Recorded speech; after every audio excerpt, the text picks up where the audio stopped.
We think model homes are a gold mine, and we're going to share with you why. There's some special things that need to be considered when you are taking on model homes for builders. So let's talk about what it might mean if you had an opportunity to stage a model home for a builder. So what you're going to do is you're going to look for new developments in your community, whether it be new housing developments or new apartment or condominium complexes, where they might set up a model home where they can do their business transactions and show an example of the work that they do and the style that the builder uses. This is typically a more involved staging project, but there are a lot of benefits to doing model homes. One of them particularly is the fact that they're often long-term contracts. So what do we mean when we say it's a more involved staging project? When you're staging a model home, you're typically staging the entire home. We're talking your entryway, living room, dining room, kitchen, all the bathrooms, all of the bedrooms, the outdoor spaces. I mean, this is a big project. It may include things like drapery and those extra pieces that you may not typically use when you're staging on a short-term rental basis. Doing a project like a model home might mean that you're getting involved very early on in the process. Sometimes that's while the homes are still under construction. And in that case, you could be asked to participate in making selections, floor selections, paint color selections, finishes for countertops, light fixtures. There's a lot of opportunity here for you to be involved. Mm-hmm. Yeah, this is a great opportunity, and it's also an additional service that you can charge your hourly rate for, and that also gives you some control over the overall outcome of the project.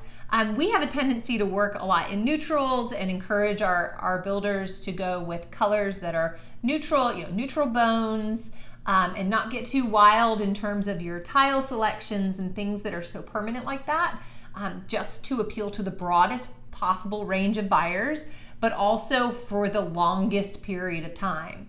If you go with really trendy and bright, colorful color selections, that's going to pigeonhole you into a very small group of buyers. So we encourage our builders to kind of stay within the same vein, and ultimately that helps us in staging because we know that our inventory is going to fit right into the color scheme in a way that reflects our style. Another thing that you want to consider when staging a model home: what is the neighborhood like in terms of its purpose and the types of people that they're attempting to draw?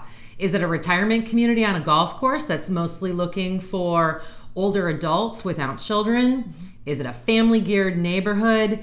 That's something to consider in the context of the type of design you're going to build and the types of rooms and the functional spaces that you need to showcase in the home. Another thing that you want to think about when you're staging for model homes is that you want to define every space. So think about your entryway, and is there a drop station? You want to stage that space.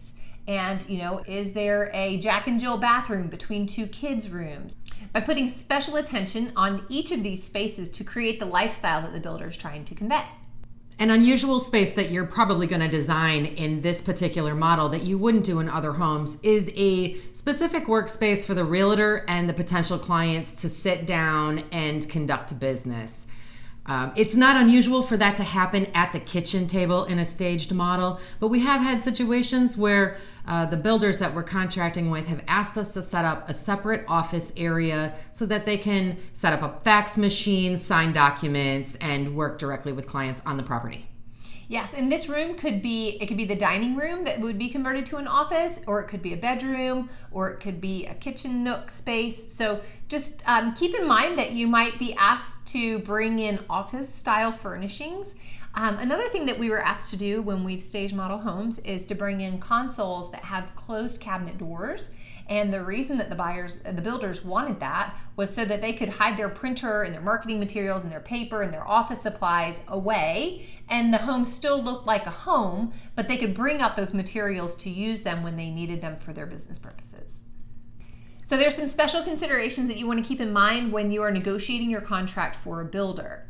Builders are going to do it in a number of different ways, and you're going to want to talk to them about what they have in mind in terms of pricing and the structure that they would like to follow. But one option is for them to pay you by the hour, and you order the furnishings for them like a design client. You buy them at wholesale. You oversee the entire installation, and then you sell them the furniture at the end of the project. So that's one great way to do it. Another way would be to rent the furnishings to the builder, and that would mean you would set up the parameters of your contract and make sure that you have a start date and an end date on your contract, specifying how long the contract would last. And in some cases, they would have a model home that is staged, and then when that model sells, they would move it to the next model in the neighborhood. So in those cases, we would negotiate with the builders to stage that home for a fee. We would charge them a monthly renewal rate, and then once that home sold, we would move it to the next home for a negotiated rate. We would just have our movers come, load up a truck quickly, go move it into the next house. That monthly renewal would keep going month after month after month, and then we would have it move again when that house sold. So these are all things that you want to keep in mind. But here's the beautiful part about working with builders. If you are renting to them, you're talking about a 1 or 2 year contract where they are paying a monthly renewal to you to rent your furniture. And that's passive income, guys. It's an incredible opportunity for you to buy furniture, have the builder pay it off for you over a couple of months, and then everything after that point is your profit that you keep in your pocket. This is why we think model homes are gold mines for home stagers. Here's the pro tip that Erin mentioned, and I'm going to say it again because it's really important. The terms of your contract are going to look different than a typical home staging job that you do. Normally, when you sign a client for a staging job, you're renewing every 4 weeks. Mm-hmm. In the case of a builder's model home, you want to set the terms for 1 year, 18 months, 2 years. Yeah. You want that to be clearly and explicitly laid out in your contract so there's no question. It's a solid job to land, and those parameters will make sure that you have that project for the longevity. Yeah, so guys, if you have questions about staging for model homes and what the intricacies are behind that, drop your questions below in the comments. Click on the link below and we can send you free downloads.